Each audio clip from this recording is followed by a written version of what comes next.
What's up, guys? Welcome to SpawnCast. It's a smaller group tonight, but I think it's going to work out pretty well because there are some couple topics I'm really excited to talk about that I think would be really good. Let's start with Max on the left there. How are you doing, man? Fantubulous as always. Good, good, good. And then, of course, we have Evan. Evan, how are things tonight? Yeah, all right. Yeah. Been working on some stuff, some games that I actually been waiting to play. So we picked them up recently because there's a huge sale going on with Focus Interactive. So is that on taking a look Steam? at those. Yep. I didn't even see that. What's the sale going on Steam right now? Focus Interactive, the company, just anything they've ever had, including the new game coming up, Vampire. It's apparently just going to be, I think, it's down to like Farming 44 Simulator bucks. 17. Nice. I know, right? It reminds me immediately of that guy that pre-ordered it through us. It's like, why? Why did you get this game? What is? I remember you actually played Styx. I remember that. Styx was fun. It was easy. The Surge. Easy That's to break. a game I want to try. The Surge. I like the Surge, yeah. Yeah. Oh, I see. Is that Vampire? Is that how? Yeah, it's I pronounced? guess it plays. As far as we can tell, it plays like Batman Arkham Asylum. Oh, interesting. That's cool. I like those sales when that happens on Steam. Man, there's a bunch of stuff too. Jeez. Oh yeah. Nice. I'm gonna check that out. See if there's anything good on there. But I picked up a game today for more than retail price, so I could play it right away. So that's Xenoverse 2 actually on the Switch. It's not out till the 22nd, but it's up on the Japanese shop right now. And unfortunately, the difference in yen to USD, it's like $63 or something. Yeah. Instead of the Best Buy $48. But it's I was playing that, and I'm actually a little surprised by it. We can get into that in a minute. Now, Evan is going to be a little more participate a little more in the discussions here because we're only down to 3 people. But he'll keep an eye on the chat. So any questions or anything you have for him, you can kind of get to him there. But there's some interesting stuff in the news this past week, and the big one. Max did a great video on this, by the way. If you haven't watched it, go check out his channel because it was really interesting, and it's been interesting for a while. And that is kind of do reviewers, or I guess people in general, right, Max, that work in the industry? Yeah, games journalists as a whole, how skilled do you need to be to do this job well? Right. So do you have to be good at the games that you're playing to, have that job? Like, do you have to be good at games to write about them, I guess even review them in that case? Because it's an interesting topic. And Max, why don't you explain a little bit about that, since you did that whole video that was really well done? Okay, so recently we've seen a series of videos that have come out where people who work at gaming websites who are probably earning a pretty good paycheck are actually sitting down in front of a game to record footage that sometimes is the first we ever see of it as gamers, and it is just awful gameplay. This one recently was a guy named Dean Takahashi playing Cuphead, and it took him 26 minutes to beat the tutorial and half of the first level. He doesn't understand jumping. He can't get the feel for when you're supposed to shoot. It's pathetic gameplay, but I don't really blame the guy. But it does bring up an interesting question of how skilled do we need to be in order to do this job well? It's interesting, isn't it? Because you figure if you go to work and do something, you would be good at all aspects, right, of your job. Like, it doesn't matter what you're doing. Like, if let's say you work at McDonald's and you're the person in the back as a cook, you figure they would also train you on how to use the register. Yeah. That's it's the point where, and that's not even the thing. I mean, I figure playing the game is more crucial than running the register at that point. But that gameplay footage was tough to watch. He was having a hard time in everything about Cuphead. Evan, did you see the gameplay at all? I never really looked at the gameplay, but I mean, it's always been a pervasive thing in gaming journalism as a whole. Like, it's not even just can you play the game well, it's can you go into the game and not already hate it before you do. I remember it was almost a decade ago now, geez, the battle between Infamous and Prototype, because both those games came out at the same time. Yep. When IGN reviewed them, the guy who reviewed Infamous was a huge fan of Marvel Comics, loved comic books, but the guy who reviewed Prototype immediately came out and was like, I hate comic book games. So, like, the scores were very obviously going to be bad for Prototype by comparison. So it's like, not even just gameplay. Do you have to give it to someone who realizes I'm playing this as a game? I don't have to have like prerequisite feelings going in. I need to see this game kind of as an unbiased thing. So the perfect review guy, I think, would probably be something hard to really point out. Yeah. Well, Yeah, I think That's another really weird aspect that you bring up that I didn't even address in my video, which is a weird part of being an employee at one of those big gaming websites is a lot of times they just force them to review stuff. Like, even if you don't know a certain genre very well, like I'm very, very good at fighting games and first-person shooters and RPGs, but if somebody gave me a sports game, like assigned it and said, okay, cool, by the end of the week, I need a 1,000-word essay about why this game is good, I couldn't do it. My script would be trash because I don't know what the heck anything about that genre. But when you work at a place like IGN, occasionally you are just forced to review something you have no experience with. Yeah, it's complete lottery, apparently. Yeah. Isn't that weird? Yeah, it's very odd. I don't know how that works there. I'm not part of IGN or anything, but I can't imagine they just flip a coin. I feel like they have to at least think about who's reviewing, right? Yeah, well, they do. So odd. I've talked to some people who work at places like IGN and GameSpot. Apparently, the head editors, like the main top people, figure out what all their writers' best skills are. But it eventually, sometimes it just comes down where it's like, okay, we have 3 RPGs coming out this month. The 3 RPG people are all busy, so we're gonna have to give it to these 3 people who don't know anything about the genre. It's just the way the cards fall sometimes. Sure. I mean, it was embarrassingly bad to watch though, because it was a tutorial stage. Yep. And it was basically saying jump and then dash. And it was almost like the gameplay I was watching reminds me of when you see somebody pick up a controller for the first time and they're looking down at the controller while they're playing. You know what I mean? Mm-hmm. Like, it's like they're trying to connect the dots of where the jump and the dash is and, you know, where's the timing. How long was he on that pillar? I mean, it was a good, like, 4 or 5 minutes, wasn't it? I counted it. It took him 3.5 minutes to pass the first jump properly. And it's really interesting watching, like, you can almost hear his mental gears trying to process the timing as he jump dashes into the same ledge hundreds of times over. And it's the interestingness. It almost seemed like if you gave a surgeon who is extremely skilled at their job a copy of Mega Man. It's like, okay, cool, you have great hand-eye coordination, but now just do this exact sequence of things. And it's like, okay, I just don't know I can't do it. Yeah, it's the weirdest thing. So here's the thing. I think there really are 2 different, I guess, groupings at these places. Max, you basically said in your video that when they hire people, they're more so about their writing skills, their comprehension, their mental dictionary, right? Is what it basically, can they write a good coherent article that would hold up if it was on a site that's very professional, right? Not like a blog, like an actual professional site. Not so much can you beat Dark Souls, right? But it comes to a point where if they're not just doing news, so if this guy, do we know if he's a reviewer or is he a news person? So Dean Takahashi is actually a tech reviewer. He's a guy who's really, really good at breaking down consoles. In fact, he's written a best-selling book about the history of the Xbox. So he's a guy who's been in the business for 25 years, extremely well-seasoned, but he's just one of those people that you put a controller in his hand and he can't actually play the games, which is why I thought the whole scenario was so uniquely interesting. So he's not like okay, so he's not a reviewer then. He's more so about like he has done some reviews, but his main shtick is definitely let me break down an Xbox and tell you what the components are. Yeah, so I mean the way I look at it is if your main job isn't to review like if your main job isn't to really even play the games, it's to kind of examine the industry, write news, things like that. I don't think it's as big of a deal if you're bad at the game, because you're not even really there to play the games. You're there to analyze, essentially write stories to provide information to people. He probably doesn't even have to really ever pick up a controller. Yeah. Now, if it's, let's say it's somebody whose job is to review games, yeah, you kind of need to be at least competent. I'm not saying like, go out and set the world on fire when it comes to I don't know, lap times with Gran Turismo or something, but you kind of need to be able to beat the first level, the tutorial level at least, because how are you going to comment on the rest of the game otherwise? Yeah, well, I know that there was a statement that actually came out that one of the big reviewers from one of the big websites, it's slipping my mind which one, admitted in an interview recently that he didn't beat Crash Bandicoot before he reviewed it. Like, I saw that. That was Polygon, wasn't it? I think so.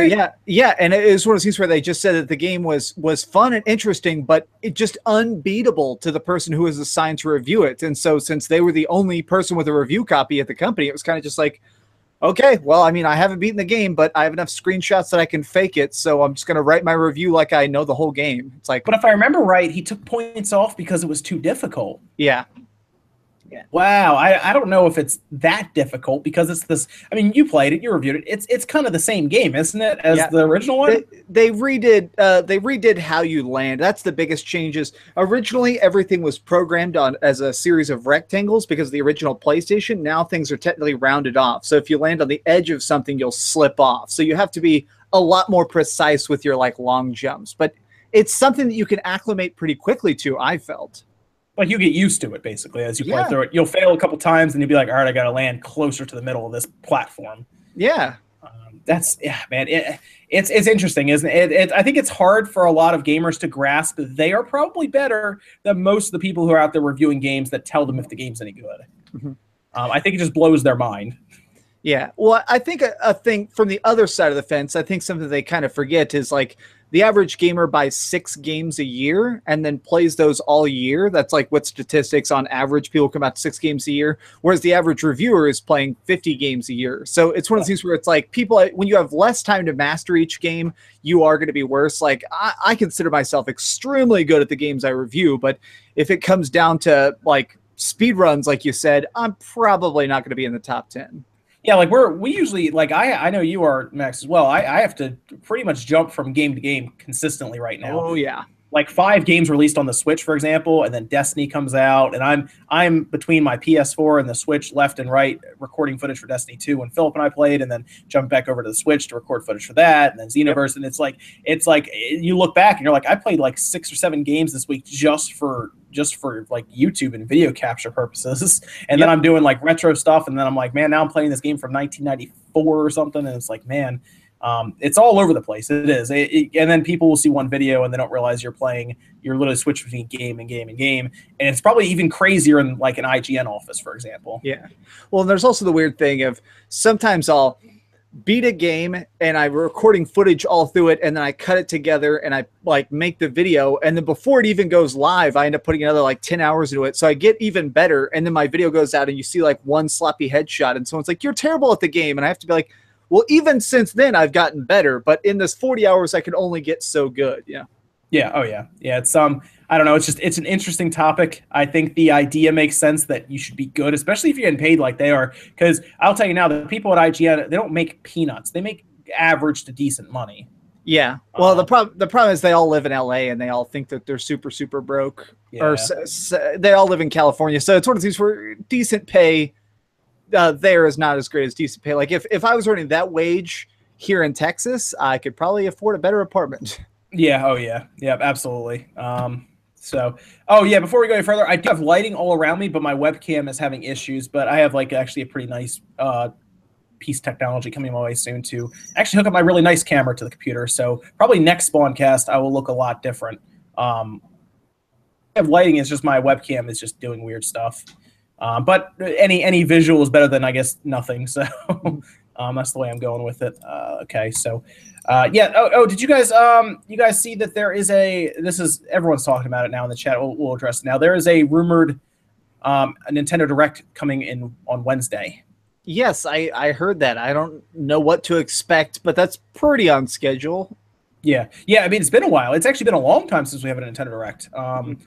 A long time actually. I think this is the longest since the Switch was announced that we've gone between Nintendo Directs. And I would expect, if I had to take a guess, I would expect release dates for a few games. Rocket League needs a release date. Stardew Valley needs a release date. Yes. And I think at this point look, they keep doing this thing where they talk about something that's coming up right away. I don't think they would talk about Samus Returns because it's done, it's out there. People are playing it. People are reviewing it. Yeah, I've beaten it. Yeah, you've beaten it. I don't think that's the case. I think we're going to talk about Fire Emblem Warriors. We'll probably get a release date for Xenoblade 2. And then they'll hit Mario Odyssey hard, probably. Like really hard. Big games, the rest probably won't be announced till next year. If the game's not making it this year, don't expect them to be announced until like January because they don't want to cloud our minds with games from next year when we need to buy stuff for Christmas time for them. Skyrim needs a release date too. Weird, we don't know a release date there. It's very odd. Mm-hmm. But yeah, I would expect if we do see. By the way, if there is a Direct on Wednesday, they will probably announce it on Monday because that's how they do it. They always give us like a day and a half to be ready for it. Yes, we will see it. They'll talk about Monday, but those are, I mean, that's all I can think of what would be there. I don't know if there's anything else that I'm missing here. I'm sure people in the chat are probably saying things as well. I know a lot of people on Twitter were speculating that this is actually going to be very Xenoblade focused, Xenoblade Chronicles 2, just because we've seen so much about it, but no real concrete stuff. Like we were seeing more and more gameplay finally, and we're seeing a lot of stuff. So it looks very done, but we still don't have a solid release date. So I've seen a lot of people speculate that this may be a mostly Xenoblade stream. That looks like the whole game looks like a massive time suck. Like you're gonna suck so much time out of our lives in that game. I'm so freaking ready. The first one blew my mind so hardcore. I'm so excited. Yeah, it's gonna be and what's crazy, it's gonna be on a handheld. Yeah.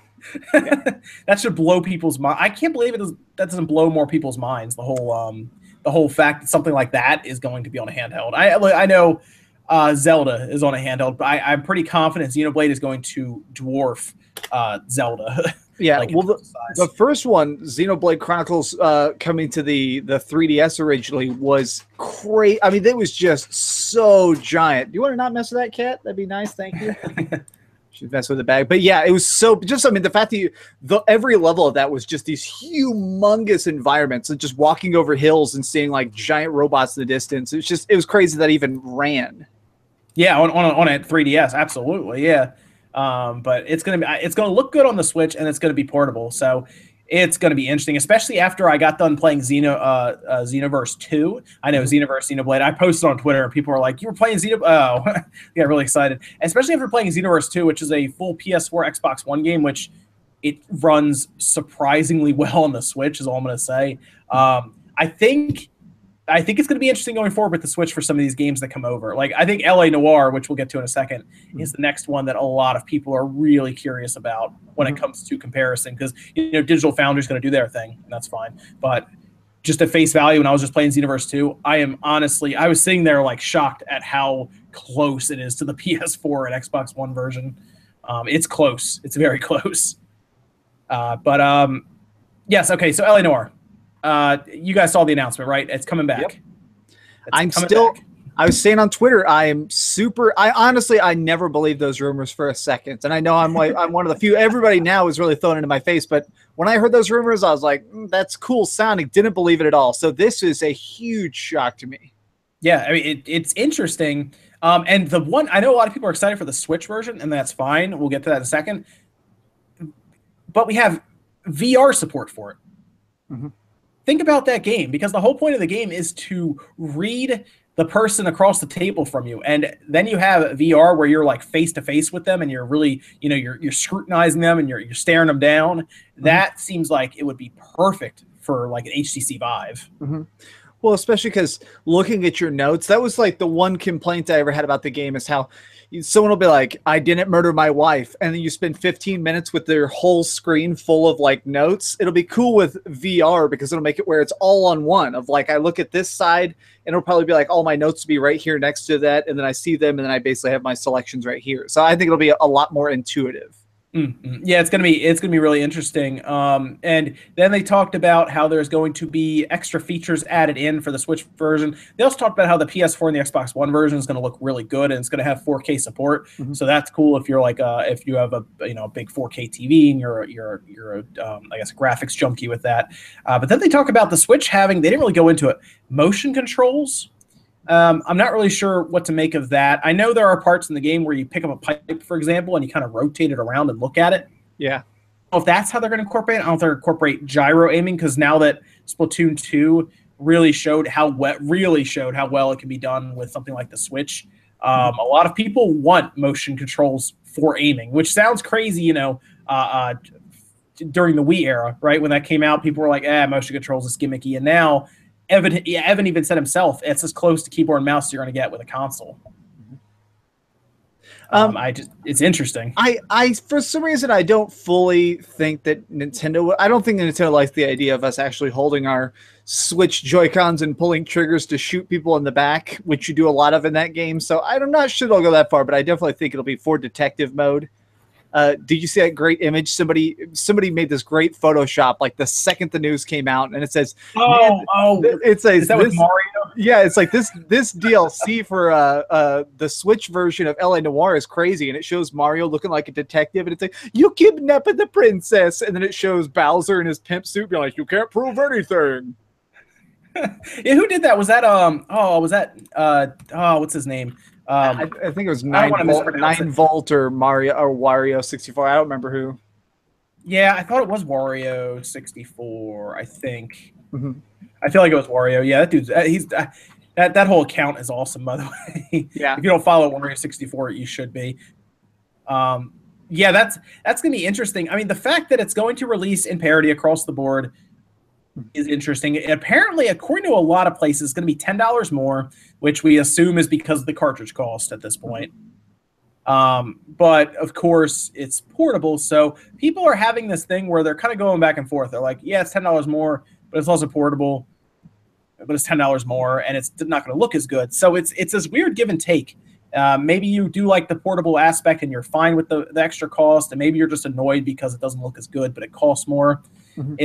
It's interesting. I don't even know where I fall, because there are certain games where I'm like, yeah, I want it portably, and then there are games where like I don't know, I don't care as much. I'd rather not pay the extra $10.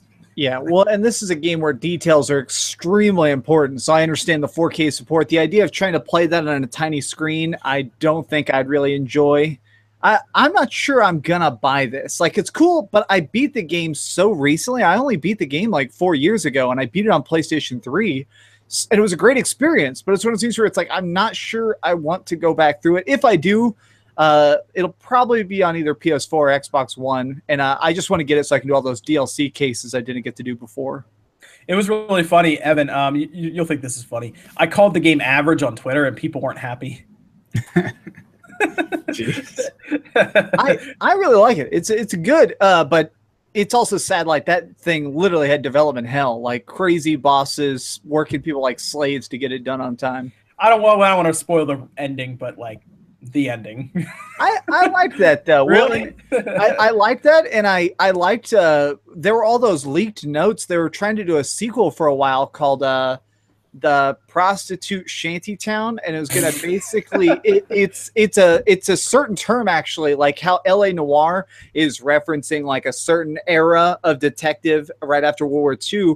This was going to be referencing like the Chinatown serial killer that happened during Vietnam, and so it was going to be like jump forward, new veteran, new thing. And there was some concept art, and they started it, and then it just didn't. It just, I think the whole company fell apart.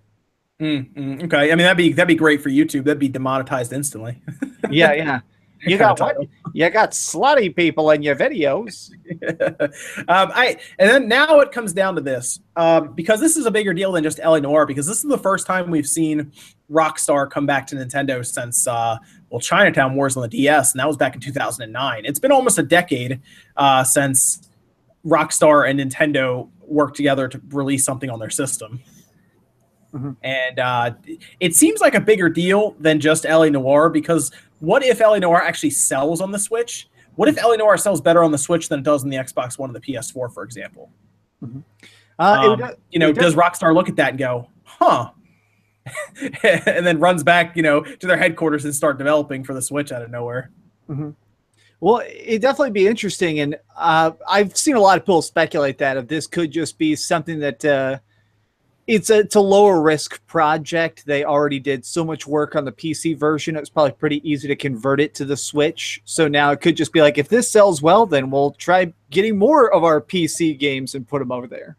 Okay. Yeah. I mean, that's kind of what we're looking at now, right? Is this the test, if you will? Some people always like to say that it's a test where the publisher is trying out the Switch. And that's what I was thinking about for a while. Is this their test? Capcom, they tested the waters with Street Fighter and some other stuff, and it went well for them. It did. A game that shouldn't have sold as well as it did sold well. Of course, it's probably about Street Fighter that they released on the Switch, but it sold well. And now they're looking into a lot of development. We see Resident Evil Revelations going to be releasing on the Switch alongside the other versions, and it'll be portable, of course. But does Rockstar even have a certain number in mind? That's the other crazy thing. Are they like, all right, it needs to sell 500,000 copies for us to even think about the Switch as an actual serious contender? It, you know, it it's seems weird. like Rockstar's weird about their sales goal. Most people like to have their sales front loaded. They say like 80% of every copy of your game that's ever going to be sold is sold in the first month. Whereas Rockstar games are pretty weird because they just have a super long sale. Like to this day, Grand Theft Auto 5 is still charting as one of the top selling games every single month. So I think that they could just put out LA Noire on the Switch just to see if it consistently sells month after month and see, okay, is it worth putting years at a time porting stuff, even if it's slightly older or slightly weirder, to put it on Switch and see how long it'll consistently sell. Yeah, I mean, GTA 5 on the Switch, I think would do well. But I can also see that costing quite a bit of money to port because that is a massive game. Well, they could do something like remember they did an Xbox 360 version of Bully called Bully Scholarship Edition. So they could get the original Bully and try porting that over an experiment and call it like Backpack Edition, since you can carry it with you.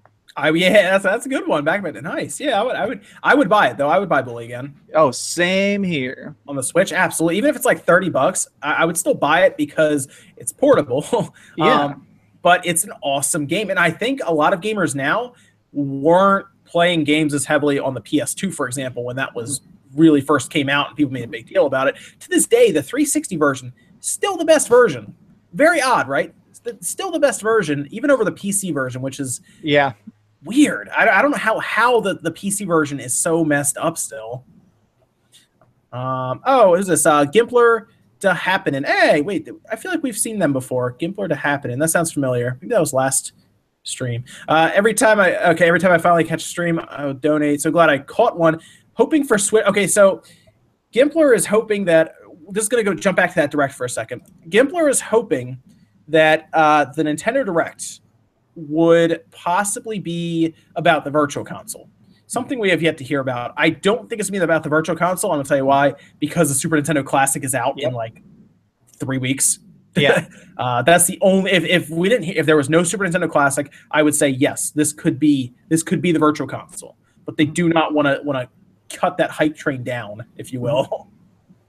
I think that's going to be an early January thing. I think like second or third week of January, they're just going to be like, boom, Virtual Consoles live. Because that's like a new sales window that's only been discovered in the last 2 years. Is there's this new sales window that a lot of people are trying to cash in on, which is the first like 4 weeks of the new year, that January money where everybody has gotten a bunch of Christmas stuff and gift cards and stuff, and they want to spend it, and they already got a bunch of stuff in their stocking, so they have all the games they want, and so they start looking around and buying digital stuff. So if they drop Virtual Console right there, it could be a very good time to cash in.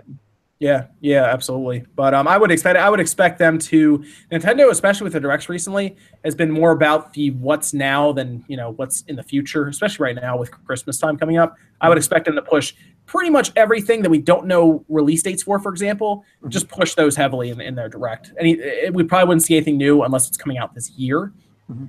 So I would just expect Skyrim release date, Xenoblade 2 release date. Rocket League release, all those really, and just show off a little more. Maybe some cool little things to those, maybe special quests for Skyrim or something. I don't know. Some little extra little tidbits like Bowser's an optional side boss, like something to get that last little boost in pre-orders. That'd actually be pretty cool if they did something like that. That'd be neat. I'd be all right with that. But where were we? Oh, we were talking about we're still on the topic of Rockstar, Nintendo. It's interesting. It kind of brings me back. I know it's not that long ago, but it kind of brings me back to it almost feels like nostalgia with Rockstar and Nintendo because it's been so long. I mean, when was the last Grand Theft Auto? Was it Grand Theft Auto on the Game Boy Advance? I beat all those. I've beaten every Grand Theft Auto, including the Game Boy Color, and Game Boy Advanced one. All I know is if they do bring Grand Theft Auto 5 to the Switch, that would sell easily. Like they would probably pass 1 million copies in their first month. Yeah, well, and I think it would stay high. I don't know that still just seems like such a. The couple of people I talked to who know the tech really well said that it would be incredibly difficult. Like that game is just so big, it is built in such a particular way. They'd have to basically recompile and redo a humongous portion of the game to get it to function on a Switch. Well, here's the interesting thing. People were saying in this chat there was a working prototype apparently on the Wii U. But here's the interesting thing. This is something I would have been like, well, how are they going to figure this out? This is really tough. that kind of brings us to a topic that really made the rounds, and it's kind of tough because it does suck for consumers. To say it doesn't is incorrect. It does. That is that SD cards they'll be required for certain Switch games. And I saw this and I was like, that's the answer, I guess. That's what they have to do. Because they had decisions to make it manufacturing. It's obvious. They decided to really make the Joy-Cons as intricate as they did. And then take for example, the flash memory and shrink it down to 32 gigabytes. I have a feeling at one point they had this branching tree and they were trying, in development, trying to figure out what they could afford. Yeah. And they went with the left side or whatever quadrant had HD rumble, gyro, IR pointer that detects if it's rock, paper, scissors. And then on the other side was like 128 gigabytes of internal flash memory. And they're like, yeah, we'll go this way with the HD rumble. Yeah.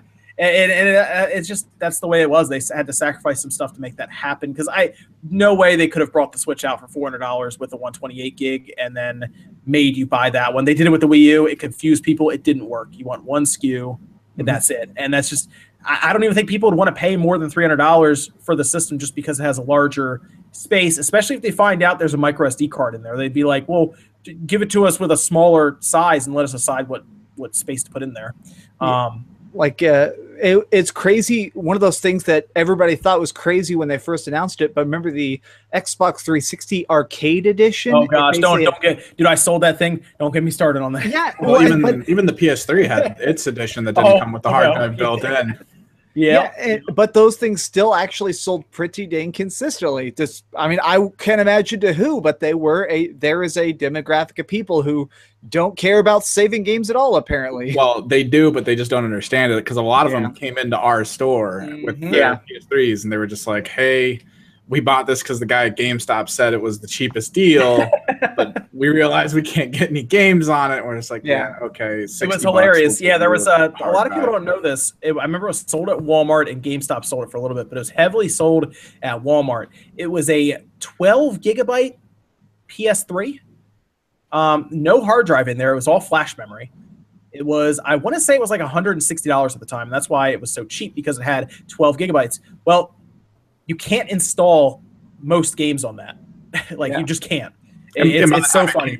Yeah, most of the games needed installations because they needed the textures on your hard drive to be able to properly There were a couple games that need how much space did something like Final Fantasy 13 need installed? That was like 13 gigabytes or something, right? Something like that. And then I remember GTA 4 took up, I think, 25. So you get to that point, and it was really funny. They would come in and be like, it won't work. And I was like, you don't have a hard drive in this thing. And they're like, what? I spent X amount of dollars on it. And it's like, yeah, it's just cheap. And that's why. So they'd have to buy a hard drive. And what was nice is, actually, no, it didn't even have a hard drive caddy in it. No, it didn't. We had the foam. Order a hard drive. Yeah, we either foam made them or we would order the hard drive caddies. The only interesting thing that it had was when you plug the hard drive in and turned it on, it simply said, "Oh, you now have a hard drive. Cool. You want us to just copy everything over?" We'll just copy everything over, and it did it all. But that was an example, and you're right, Max. The 360 not coming with a hard drive, right? You said the arcade. There are games on the 360 that need a hard drive. Grand Theft Auto 5 needs storage space to install. Mm-hmm. So, yeah, you have a good point there. I think the issue a lot of people are running into right now is they're not happy that they have to buy an SD card because Nintendo has already, like 6 months in, made this a requirement, something that a lot of people are looking at and saying it's something that they probably could have taken care of in development. Mm-hmm. And I can agree with that to an extent. I don't have a problem with it personally, but I'm a person who's always installing and deleting games. That's never irked me personally, but I definitely see people who like the idea of having a console that's all in one, of like, I buy 10 games, all 10 games are on my system, and when I want to play them, I want to play them. And now with such a small internal storage, that is impossible. I mean, I can't really even install like Zelda, Mario Kart, and Minecraft. If I want to start trying to play Splatoon, it's going to straight up be like, cool, delete something before you start playing. It's like, it'll get close. I'm trying to think. I know Zelda's massive. That massive. It's like a massive. I say massive. It's like a 14 gigabyte game. I can't remember. I think Mario Kart's, is that like 4? And then I know ARMS is like 2. Well, Mario Kart was one of the bigger ones because it's one of those ones that when you put in and installs all the online patches and stuff. Yep. Yeah, but I know Nintendo's been doing a pretty good job of keeping their installs small. Like, all right, so I downloaded Xenoverse 2 and it was 6 gigabytes. Mm-hmm. I looked at that and I was like, that's not bad because I know the PS4 version is 14. So it's like, that's not terrible. But yeah, you get to a point where you're like, the SD card is no longer really optional because like Resident Evil Revelations 2, the second one, is 26 gigabytes. The original Destiny with all the DLC, I looked at it, it's like 46 gigs. Yep, you need that SD card. And what's interesting is they did just it's really funny. They just announced a 400 gigabyte micro SD card now. Western Digital SanDisk did. So I think it's $250 for it though. God dang, it's expensive. But in like what, a year we'll be looking at that and it'll be like $100. So, and then we'll be on to the next, the terabyte one, and then because the Switch supports up to 2 terabyte. So it's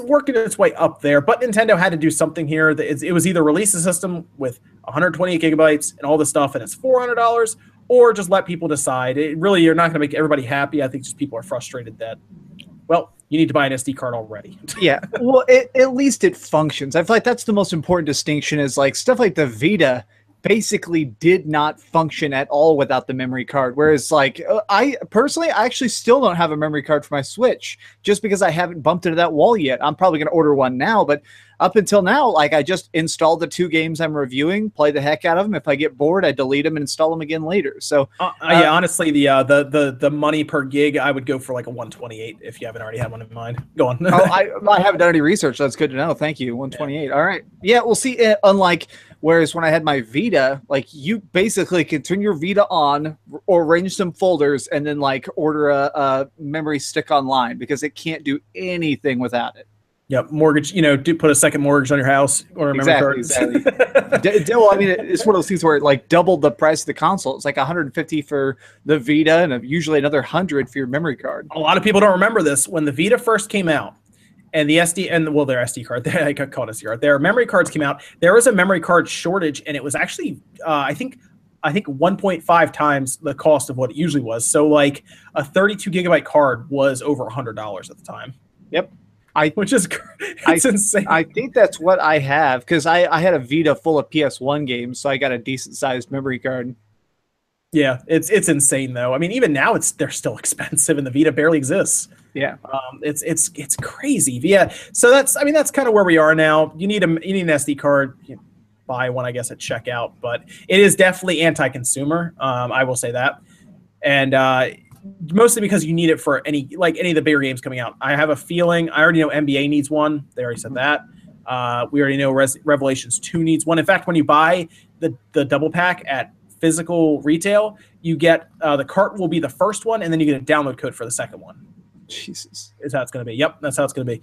So I guess you might as well just get it digital because you don't get both anyway physically. So do that, get an SD card because games will need them. But I mean, look at it this way. There's another way to look at this. Nintendo could have just said, no, you need to figure it out to the third-party developers, in which case third-party developers would have been like, well, I guess we're not doing it. In this case, Nintendo had to figure out a way, and at least they figured something out, even if it's not the best thing for consumers. They didn't turn third parties away, They worked with them and figured it out. Although I do wish they would allow us to at least give us the option again to plug our hard drives into the dock and use a hard drive like we did with the Wii U. Yeah. I mean, it does have all those USB ports that don't really do anything. Has a USB 3 port on the back even. Yeah. Oh, yeah. Yeah. Why not? I mean, I know there are people who are going to like, well, it doesn't work portably. Then, I mean, get an SD card. I mean, there's a lot of people that I talk to, even though I don't use it that way. I mostly use it as a handheld. They're like, I never take it out of the dock. It's always in the dock. And it's like me. Oh, yeah. Well, there you go. It might come in a patch eventually. We have seen that in the past with the last generation. Yeah, patching the ability. Yeah, actually, they patched. Believe it or not, they pushed a firmware patch on either day 1 or 2 to actually activate the USB 3 port. Yeah. So I could see them doing it eventually, as with the gaming library gets so huge that maybe that becomes a thing where you have all your games at home, but then you try to maybe even shift games around to be like, all right, well, I'm going out for the next couple days. I want these 2 games specifically, and you just move them back and forth and leave. That would be cool if they let you do that. Like you have your hard drive in, like you're saying, and you literally just hit a button. It's like, oh, copy it over to the SD card because I'm leaving with it. Yep. Sort of like I always liked the, what is it called? Final Fantasy X HD remake for the Vita and PS4, and it just basically has like a system where you upload save files back and forth. I imagine it having a thing where it just transfers. That one had a download code for the Vita. Yeah, exactly. And that's what I'm saying. It's like you could baton pass the game back and forth basically. And so I would it'd be cool to me if the Switch had some sort of thing of like the dock is the super system and you could put whatever 3 games you want at a time on the actual little handheld, carry it around and come back and put it back in. You have like 50 games on the system itself. The super system. I like that.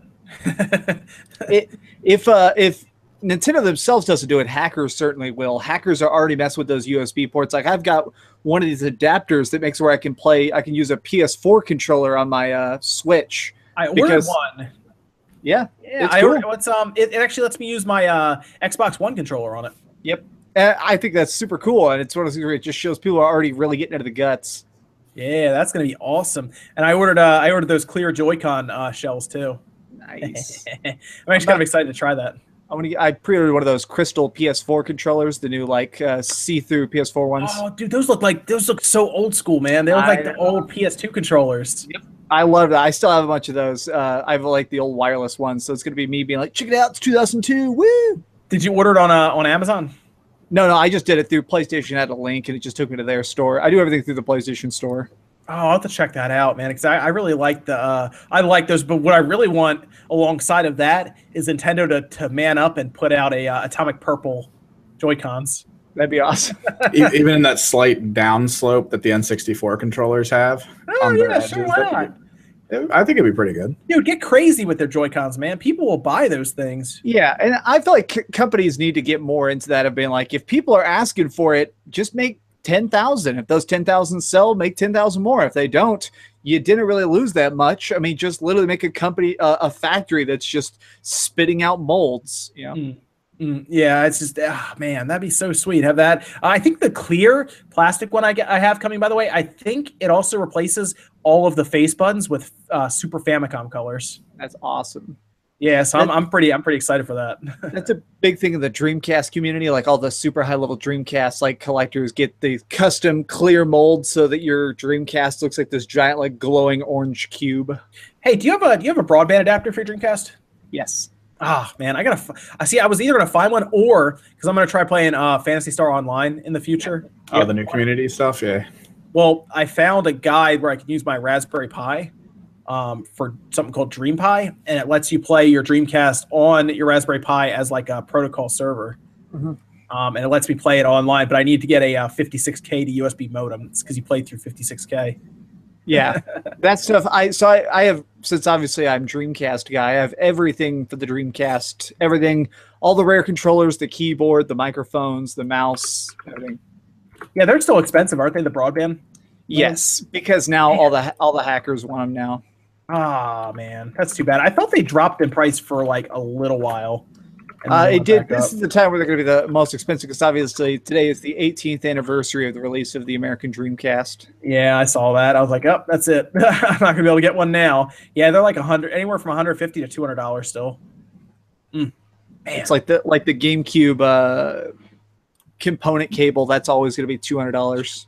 Did you see who you call it? You saw that, right? Super Metal Jesus. The Metal Jesus rocks kerfuffle. Yeah. Yeah, I call him Super Metal Jesus. This is funny.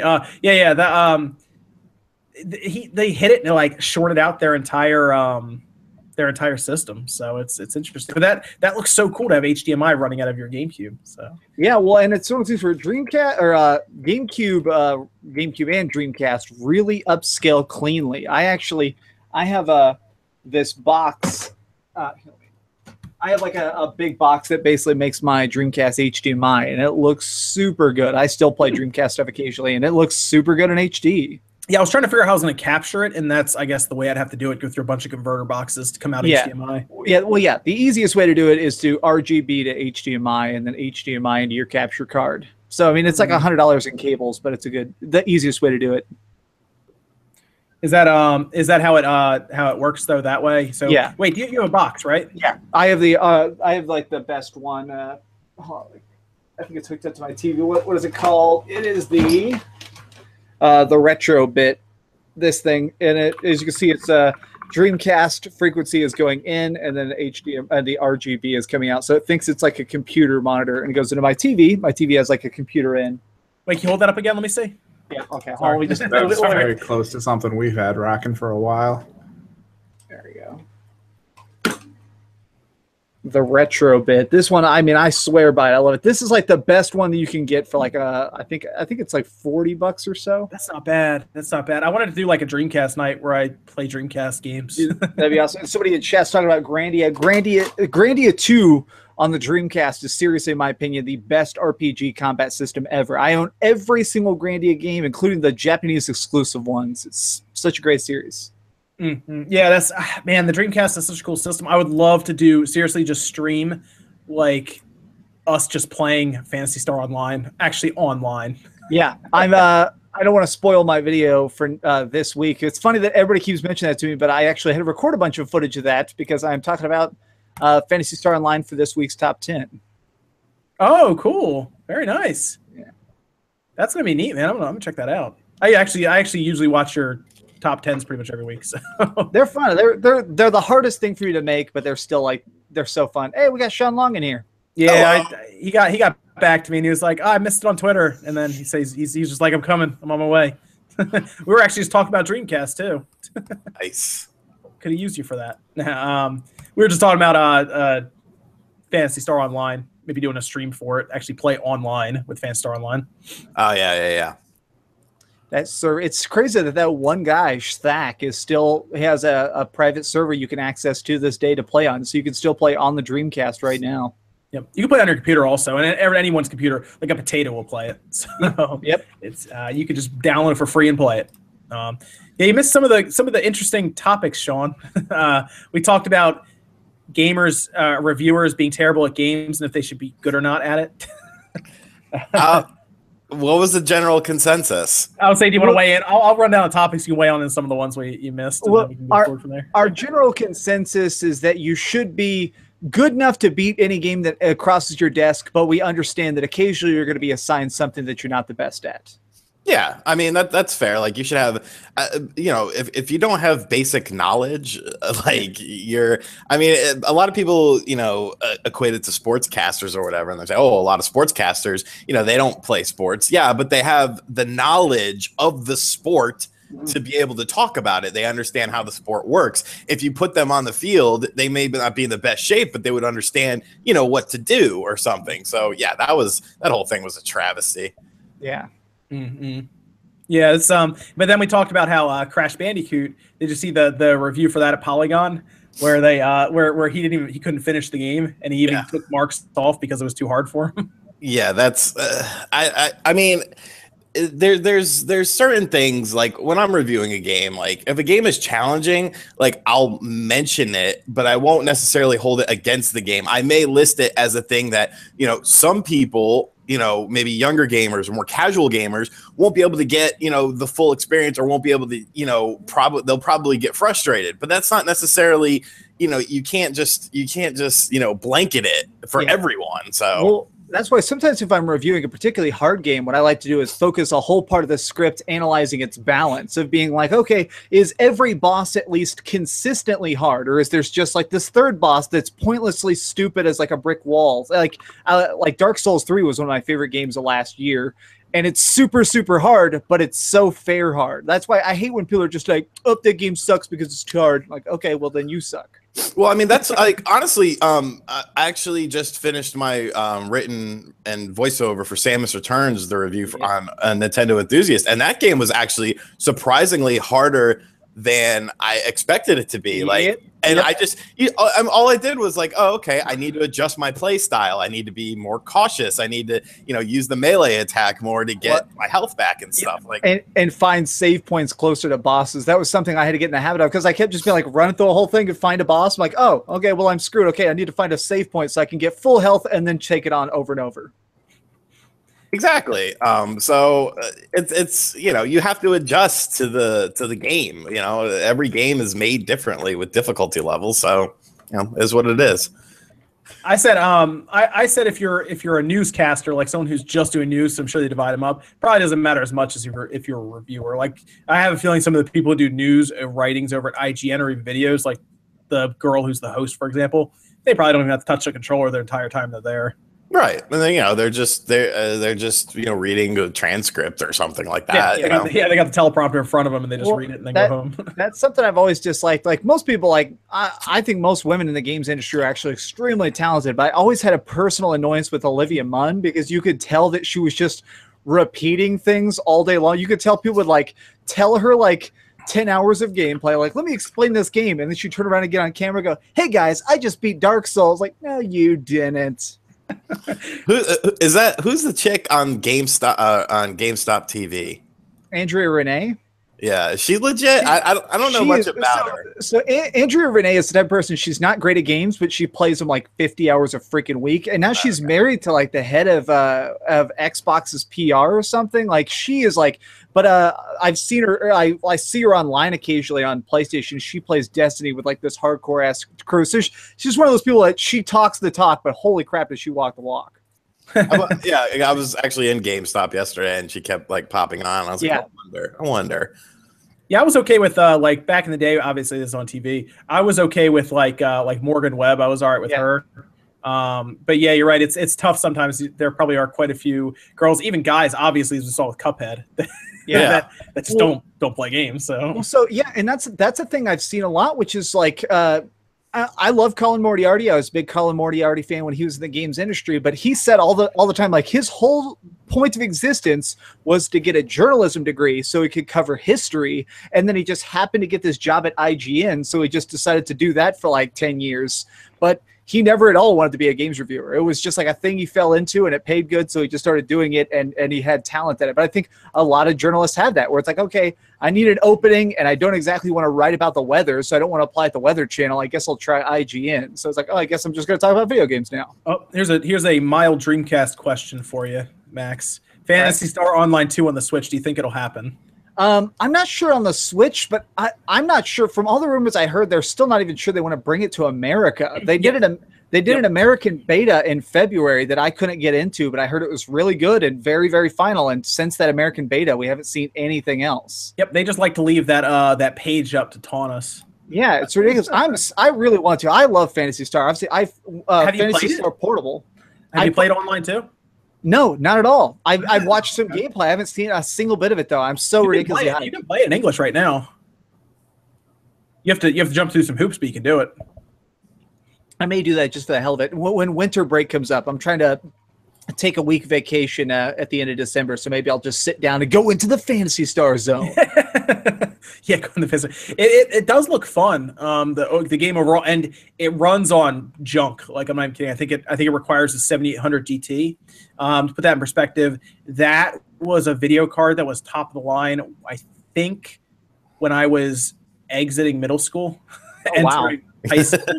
I think I'll have to look at the year. I might have been in high school at the time. Actually, I might have been at the end of high school when I think about it when that was out and popular. Phantasy Star has always been about style over shiny graphics. It's always been about cool, clunky graphics. Let me see. Release date on that 7800 GT. I used to play the hell out of Phantasy Star Zero on the DS. I know, right? I played that game dude, I was so addicted to it. You know what's funny? Nobody talks about that. Do you remember how weird it was? Because it had like a Western art style to it. Like there was literally cowboys walking around and stuff. That game was so crazy, and I don't think it sold any. Like I had a copy, and I don't think I've ever seen a copy in stores since. I was a junior in high school when that was popular, the 700 GT. So yeah, it'll run on the Switch. Yeah, that game was super fun though. It had like the weird little dances and stuff. I used to always just do them. God, I love that game. So I ended up getting they did a Phantasy Star on the PSP called the Phantasy Star Portable, and it's super, super good, but it drains your battery in about 36 minutes. So did you get one of those massive PSP batteries like I had that like make the side of it massive? Yeah. So I got that, and then I ended up what I did is I used the TV out a lot. So I ended up putting TV out so the way the screen wouldn't even be on, and then I put the headphone jack in, like everything I could, and it would be like last about 2 hours. You'd be like in the middle of a dungeon, and someone would be like, "Whoa, bro, some great loot!" Power down, like They never made a controller that syncs up to it, did they? No. Oh, that was a big misstep. There were a couple hacks, but they all sucked because you still had to be hardwired into it. You had to like plug a PlayStation 3 controller into the USB port, and they weren't very good. Oh gosh. Then Sean, we also talked briefly about Rockstar and Nintendo. I'm sure you were mildly excited to see LA Noire make its way to the Switch. Yeah, I actually really am, because my old housemate had it on the 360, and we played like I played with him for like the first hour or two, and then he just started playing it on his own, and I stopped paying attention to it. So I never went back and revisited it. And it seems like a game that will fit the Switch well, as far as, you know, how it's broken up and whatnot. So yeah, I mean, that's really good to see. I think a lot of people are sort of overreacting with the whole, you have to buy it in order for, you know, there to be more games. And I'm just kind of like, I mean, pretty much everything is selling decently on the Switch right now. Like, I think, you know, expectations will be somewhat reasonable. But yeah, I'm super excited to see that. Yeah, that's where we're seeing good attach rates, absolutely. And I think Rockstar, when they see how well, I think they're gonna be a little surprised. I think Eleanor will actually do well on the Switch. And there's actually, I was even talking to the Max and Evan here. I have a feeling there is a chance that the Switch version actually outsells the PS4 and the Xbox One version, only because that crowd with the PS4 and the Xbox One has probably already played that game. Like, Max, you've already played the game. Yeah. I've already played the game. So recently. I mean, it came out only a couple of years ago. Like, I'm sure 90% of us still have it. I have it on both consoles, in fact. I have it on Xbox 360 and PS3 because it's like a buck. But there are a lot of Nintendo fans who only buy Nintendo systems that have never played that game. Mm-hmm. And I think there's a large audience that'll be like, oh, okay, let's try it out. Let's see how it is. And by the way, that game is probably more mature than Grand Theft Auto, now that I really think about it. One of the missions, you actually try and help find the Black Dahlia killer, which is pretty brutal. Yeah. So I have a feeling it's gonna sell well on the Switch, mostly because Switch gamers will not sleep on it. I think PS4 and Xbox One gamers will. I think so too. And you're going to see Rockstar go, oh, maybe we should get GTA 5 rolling on the Switch now. I honestly think, I don't think like NBA 2K and WWE will outsell the PS4 and the Xbox One versions. Oh, yeah, definitely. But I think they're going to sell pretty damn well on the Switch, though. Like, for the install base size. Yeah, that's what they're going to look at as attach rate. You're absolutely right, Sean, because it's impossible for them to, like, there's a good chance more NBAs sell on the PS4 than there are Switch units out there. Exactly. So there's not much you can do about that. But keep in mind, there's also probably 65 million, 66 million PS4s at this point. Mm-hmm. So what can you do there? They're just going to look to see how many people actually buy into it and if sports games are still popular on Nintendo systems at this point. I mean, they sold me. They sold me. I'm a big NBA fan, and I was very hesitant about the Switch version, to the point where I was like, okay, I'm not going to get this. It's going to suck. But, you know, that footage that came out of PAX West, it looked pretty good. Like, the portability aspect is going to sell me on it. So yeah, the frame rate's different, but all the features are the same. Yeah, that's amazing to me. So they're even putting the horrifying smartphone facial thing in there, facial recognition thing in there, where that's good. It's like terrifying looking most of the time. David Laura actually commented in one of my the video, Max, where I took the Switch backing off and checked it out what happens without the internal memory. Mm-hmm. They actually left a comment saying that they dropped their Switch and the antenna, the Joy-Cons wouldn't sync up unless you were like 3 feet away. But there's actually 2 antenna plugs inside, and I could see them popping off pretty easily because I accidentally popped my Wi-Fi went off just playing around with it at one point. And it looks like he reset it and like reseated the connection, and it works again. So good. I'm glad. That's good. Always good to help somebody out with a Switch, because they're not the easiest thing in the world to find right now. So, but I think they'll be surprised. And then, Sean, we also talked about the SD card requirement on the Switch now. And where people fell on that one. We kind of thought it's obviously an anti-consumer thing, but I think most people have probably bought an SD card by now for their Switch. And if you haven't, well, you have to now. Yeah, I mean, it sucks. And I saw a lot of people say, oh, you know, they should have included more memory. on the Switch to begin with, or they should have done a different form of, physical media. Like if they did all of that, if they did a different form of physical media, the battery would suck even more. And there would be, like the UMDs, like equated to UMDs. I would much rather have the cartridge than the UMD. And as far as storage is concerned, I mean, it's a hybrid system. Like you're going to need stuff. At least it's not a proprietary memory thing like something with the Vita or something with the PSP is. I mean, I can go on Amazon right now and get like a legit 128 gig card for like $44 shipped. And I mean, you're not gonna like people just are just like, oh, 128 gigs, that's nothing. And it's like, well, look at your PS4, look at your Xbox One. Like you install 3 or 4 games on it, it's full. You got to get another thing or delete something. Like you can still keep your save file. So to me, it's not a huge issue. It was something that's coming. It's just it's fun for some people to over dramatize it to drum up. Yeah, I had to buy an external hard drive for my PS4 and my Xbox One, actually. Yeah, I haven't actually. I just don't mind deleting stuff. I have the 500 gig PS4, and I have about 20 things installed at once because I have friends who come over a lot to play with me. So I keep like all my co-op games installed, and then whatever game I'm reviewing that week. And then when I'm done with it, and I know I'm not going to go back, I just delete it. Well, to be fair, I have like 5 external hard drives laying around. So. Okay, well, yeah, I did. What were you saying, Sean? Oh, that's what I was saying. That's what I do. If I don't have enough room, just delete it and keep the save file. If I want to go back to it, just re-download it. It's okay. With stuff like Forza 7, I'm gonna have to think long and hard about deleting it with my Comcast Connect. Well, Comcast download isn't bad as upload because I think it's gonna be over 100 gigabytes. I'm gonna have to think long and hard about if I want to wait another night to download that game if I just randomly want to play it again. Yeah. And I mean, 100 gigabytes, you get a 368 after the OS takes whatever it wants for the Xbox One S, for example, 500 gig. It's almost like you might as well buy some more space for your Xbox One when you pick it up, unless you get the terabyte model. It'd be good if you could back that up outside of the system itself and just reapply it whenever. Yeah, I'm going to spoil an upcoming What's in the Box episode, but I actually, how I was supposed to go to a video game con in New Jersey. This stupid storm ruined my way back, and they canceled my train back at 4:30 the day before I'm supposed to leave. So I ended up not being able to go, and I was totally bummed. I felt like absolute shit. And I got this massive package from someone, and I opened it up. Spoilers for the upcoming episode. I got an Xbox One and like 3 games in there. Whoa. Brand new. An Xbox One S. Yeah. And there's other stuff too, like crazy stuff. But yeah, so I am learning. Like I went to play. Wood was like, "Hey, let's play Gears 4 tonight," because that was one of the games I got, and I was like, "All right, cool." And then it was just like, it's installing. 2 hours later, it's installing. I'm like, what do I do here? I'll just play my Switch. And I just sat there and played my Switch while I was doing it. So yeah, I'm quickly learning that 500 gigs is nothing. I've got the Gears of War 4 with the season pass, so I get all the DLC and stuff, and that's cool. But holy crap, every time a patch comes out or something, that game is just, it feels like it takes 2 days to install the new patch. Like, god dang it. Okay, well, I guess I'm not going to be getting any headshots today.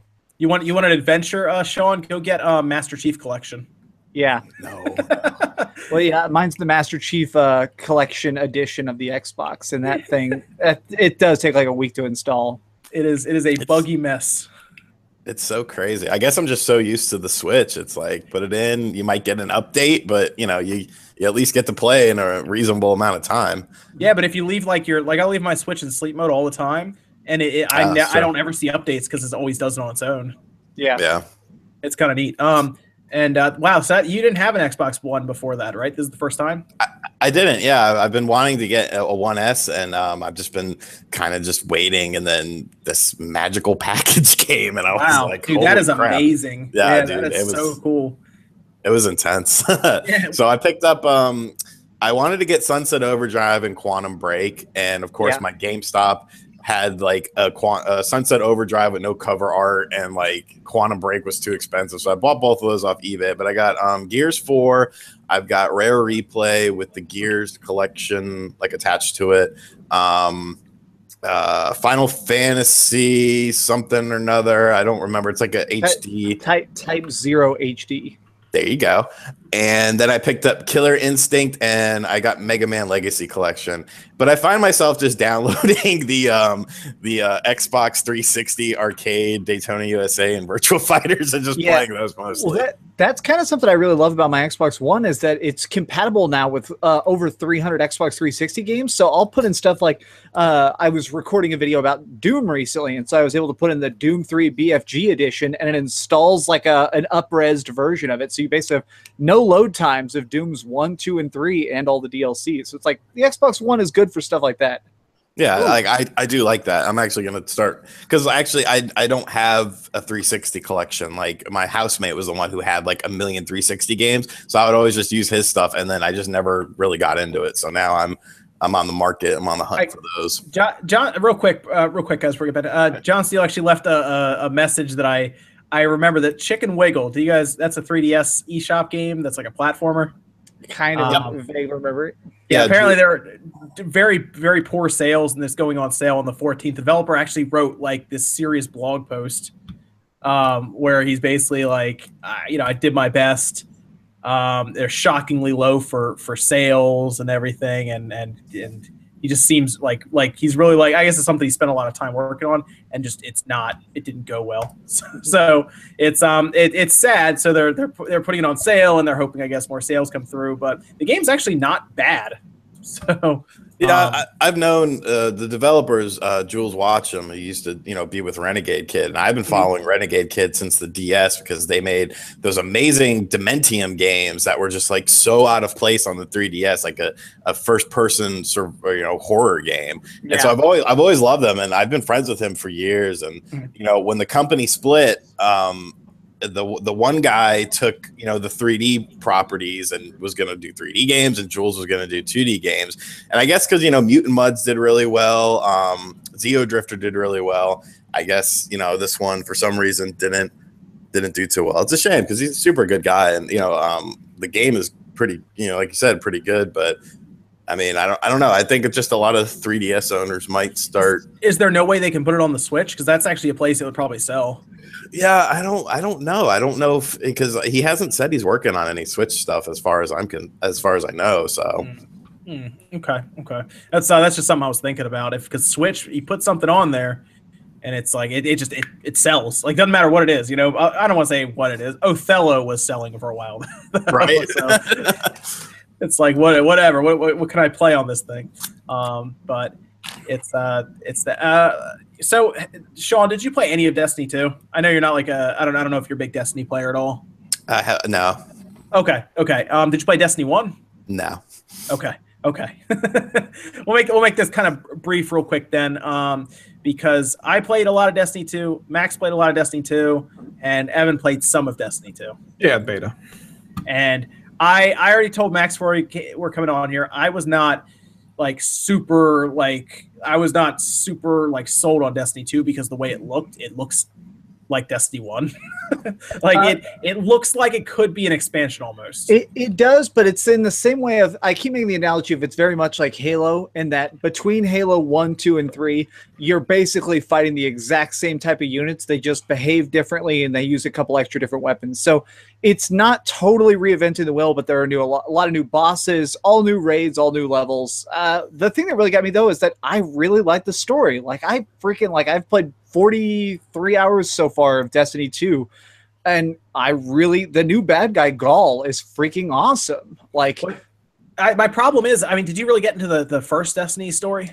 No, well, so I ended up reviewed Destiny and all the DLC just because it was a project that interested me, and I don't think I ever gave any of the DLC over a 7.5. I thought every single piece of it, I gave the original Destiny a 6, then I gave the first DLC a 7. Oh man, because they were just so bare bones, and even the final one, actually started to have really good writing and really cool cutscenes and really cool accessibility, but was then really short. So they still had the problem of it wasn't worth the value. Whereas I felt like for the first time ever, Destiny 2 is a full package. It's $60. That is 60 hours of fun. Mm-hmm. And I still gave it an 8 because it has freaking microtransactions, and I'm still I will to the day I die be so wholeheartedly against microtransactions. So you saw that right when I posted it. I was like, this has micro. Do people not know this has microtransactions? So I put that in my Newswave, and then I swear 2 days later, it wasn't me who started, but everyone's talking about microtransactions. Jim Sterling, IGN, everyone just starts popping up with it, and I was like, oh, well, I guess I was kind of ahead of the curve on that one at least. Yeah, well, we've known about it before release. They talked about it a little bit, but finally seeing it, my problem was that it seems to prey on the most hardcore fan base. Because the main thing that's annoying about it is that used to, like, cosmetics are a really big aspect of Destiny, is like making yourself look cool and matching with your team. So you could get these things called shaders where you could literally paint your gear, and you could literally turn on one shader. Like, purple's my favorite color. I'm obsessed with the color purple. So I'd always make all my over at SWM. And so I would always make all my gear and everything purple. Now each individual piece of your gear, each individual like gun needs a separate piece of paint. They're all consumable, and the one way to get more is to buy them from this vendor with real money. And so a lot of people, I really think that this is just their way of preying on the most hardcore of the hardcore community. The people who are like, I'm going to play Destiny 2 60 hours, drop it, and not mess with it again until DLC comes out. The people who are going to play this hundreds of hours, they're going to eventually spend money on it against their will. Yeah.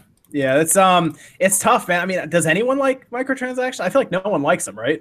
No, but it's the weird thing of I'm writing a video for Monday, kind of talking about how pricing has changed as business has changed. I'm playing this indie game right now that's super good. There's this company called 10 Ton Games that I'm obsessed with. They're like the smallest. I think they're like 5 guys, and they've made this game called Neon Chrome, and now they have this new one coming out called Time Recoil. You're a scientist who has a gun where when you shoot people, time slows down. So basically, it's like a Hotline Miami, but the more successful you are at it, time will eventually crawl to a stop, and you can like take weapons out of people's hands and keep killing people and teleporting around. Super fun. And that's a game that's like they could sell 1,000 copies to make their money back. Whereas like something like Shadow of Mordor or Shadow of War needs to sell 10 million copies to break even. Right. Let me ask, I mean, you already max leveled in Destiny 2, right? Yeah, I've been max leveled. Yeah, and I almost max gear. Like what? I mean, this is a game that's supposed to last a while, and people are already maxing everything. Yeah, but that's also this is before the raid has started, so it's what they call vertical scaling. For the people who've never heard that term before, basically, you reach max level, and then you're constantly going up by percentiles. If this gun is 5% better than this one, and then you get different procs and perks and stuff. So it's about building the perfect set of stuff. That's the appeal of any online only game. Yeah, it's the gear treadmill, basically. Yes, 100%. Get gear so you can get gear. Yes. Oh, okay. Yeah, makes sense. But I don't know. I played it. Yes, I see. It's a fun game. It's an addicting game. I play Crucible. I've played one story mission. I've done nothing with Crucible. And I think I'm level 13 or something like that. Yeah. Well, I've done about 100 matches of Crucible now. I kicked a lot. I like kicking ass in Crucible. It's really, really fun. And it's also really fun to play it right now because there's so many weird abilities. People are like getting all these crazy rare weapons that let you do all sorts of stuff. It almost feels like reading a fantasy novel because there will be people who are just teleporting around and using all sorts of weird stuff I've never seen before. It's like, whoa, every match is such a learning experience. So once I start to learn more about it, it'll probably become boring. But right now on the initial edge, like the first 60 hours is really appealing. Well, what didn't you like about Destiny 2? I hate the fact that you don't get a freaking car. That's ridiculously bad. The fact that there's such an interesting hub world system now where you basically, instead of having like these little tiny drop zones, you're basically dropping in the middle of the 4 big planets and then going to the branches of the map to do quests. I thought that was cool, but the fact that you're running everywhere was such a dumb choice. I still don't like some stuff about it. It's overall, it's a good game, but I still think it has the problems of microtransactions. It's still not as community focused as I would like, and I do think that it is it definitely putting you on the DLC treadmill. People are probably not going to like me when I say this. I feel like this game should have been Destiny 1.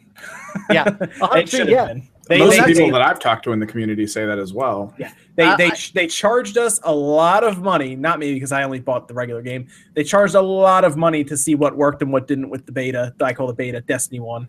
Do you know why that happened? Did y'all ever hear the inside story of basically Destiny 1 was originally a lot like Destiny 2 in size and scope, and the last 6 months, a couple of the head writers left, and they took a lot of their writing with them, and so they basically ended up having to chop out a lot of the story because they couldn't complete it in time. And so that's why the final story has that famous quote in Destiny 1 where the guy's like, "There was a great war. I could tell you about it, but instead we're going to walk over here." And everybody likes to put that quote of, "I could tell you, but I won't." Yeah. Oh, man. It's just, I don't know. It's fun.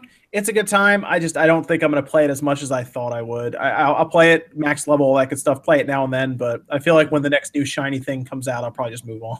Yeah, I mean, I'm definitely not going to be. I'm already working on my next review, and it's one of these where I'll probably go back to it a bit over the course of next week, and then I'm probably done with it too. Here's a good question from Mr. Gintama 96. Will Nintendo have enough supply for the holidays? I assume that's for the Switch. You're not talking about 2DS XLs or 3DSs. Although there was that great 3DS drought last Christmas. Nintendo have enough supply for the holidays for the Switch. There was wasn't there a recent interview with there was Reggie? A quote. Yep, and he said that was their fear too. He didn't say it as fear, but he said that they think they'll have a strong holiday as long as they can keep up with supply. Well, here's the thing. I feel like if they could provide 40 million Switches this Christmas, they would sell all 40 million. So there's no way they'll have enough supply no matter what. Yeah, they won't. I mean, it's always an issue. Supply, it doesn't even matter necessarily what console it is. I mean, there was even times when the Wii U was kind of a little bit hard to find. Yeah. So, Christmas is it's Christmas. So yeah, there's no way in hell they're gonna have it. PlayStation VR was impossible to find, I think, last Christmas too. Exactly. Yeah, that's true. Yeah, I remember that. PlayStation 4 Pro was actually kind of hard when it first came out. I remember for like 2 weeks it was really hard to get one. And then it kind of leveled out, but it's just, they're not going to have enough. They won't. I hope a lot of kids that really want it get it, and it's not the scalper people that get it. Yeah, I'd like to believe that kids who really want it for Christmas will get it, but realistically, I think scalpers will be picking up Super Nintendo Classics and Switches. Yeah, I'm gonna be curious. I'm curious when we're gonna get. I'm not sure. I'm not positive I'm getting one, but I'm curious when they send out the review SNES Classics. You know what? All right, so I put my name in for one. She probably laughed while she typed it out to me, but I don't know if they're going to be sending any American ones out. I mean, Sean, have you heard of anybody who picked? I saw European Nintendo sites and media and stuff got some, I think, because they were at Gamescom. Yeah. But yeah. I haven't seen any American outlets or anything get them. Have you, Sean? No, and honestly, the NES Classic was a pretty weird situation because we didn't get one through the website Nintendo Enthusiast, and I was like, "What the hell?" Like Nintendo literally will send me anything, like a bag of poop if that's what they're sending out. And so I messaged my guy, and I was like, "Did I need to ask for this or something?" And they were like, "Well, no, we did it different. We just did it to more media people and more YouTubers and Twitch people." And I was like, "Oh, okay." Yeah. So I don't know. I have no idea what they're doing with that. I haven't heard a thing. I got the NES Classic about 2 weeks early, and that was one of those ones where I got it, and I was like, oh, man, this is pretty cool. I wonder if this will sell like hotcakes. Like, little did I know that it was going to be this bombshell 2 weeks later. Right. Yeah. I don't know. I mean, I sent in for it like the day. Max, remember you even told me, you're like, you should send in something. Like the day that they announced it, my email was in. So I'm like, I don't know. We'll see. We'll see what happens. Although they did kind of pass around Samus Returns like it was water. So yeah. We'll see with that one. I think Philip is reviewing it also, actually. I think everybody's reviewing it. I'm not. I don't have a capture 3DS. I was trying to figure out how I'd figure that out. But. Neither do I. I'm just gonna talk about mine. I have my script written, and I'm just gonna talk about it and show like public screenshots. Oh, okay. See, I didn't know if we were able to do that, or I wasn't sure. You can if you ever. Because they send you those like official documents, and it basically you're allowed to do. Because I remember back in the day when I first found Sean's channel, there was another channel called Nintendo Life, and Nintendo Life used to do every video like that. They would just literally, it was like two people sitting on a couch like, "Hey guys, how do you feel about Nintendo?" And they would just show screenshots and talk about it. Oh, okay then. I will remember that for next time. for when I don't know how many other 3DS games are really coming, but yeah. Pokemon, Oh yeah, this will probably be the Pokemon, last. I guess. Yeah, I'm not expecting to ever touch my 3DS again after this. It's my I guess swan Pokemon song. would be the last one. Maybe, but that's my example of a game I would not review because I don't think I'm good enough at. Like back on the topic of being good enough to review, I don't know much about Pokemon, so I feel like anything I reviewed, my proficiency level is so bad. So even if a new Pokemon came out and they sent it to me, I'm like, okay, cool.